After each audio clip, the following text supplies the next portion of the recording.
Determinado ang administrasyon ni Pangulong Ferdinand R. Marcos Jr. na palawigin ang pagpapatupad ng open government values.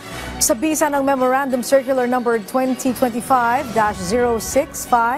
na inilabas ng Department of the Interior and Local Government, target itatag ang open government program sa mga operasyon ng LGU. Kabilang dito ang paggawa ng mga polisiya na lalaban sa korupsyon, pagsusulong ng digitalization para sa mas transparent na serbisyo at pagbubukas ng budget at financial reporting sa publiko.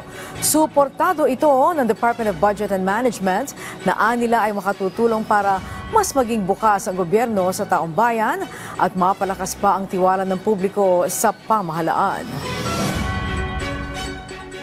Nilalayo ng nasabing memorandum na palakasin ang epekto ng open governance values sa mga LGU at maging ehemplo sila sa pagsusulong ng mga reforma na ikabubuti ng kanilang komunidad.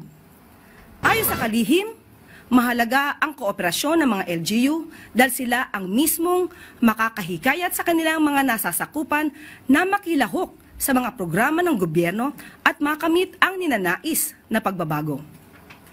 Dagdag pa ng kalihim, isa itong hakbang upang masiguro na lahat ng serbisyo ng pamahalaan ay makakarating sa mga mamamayan, sa city o barangay level man. Mas mabilis, mas maayos, at mas kapaki-pakinabang na serbisyo para sa mga Pilipino.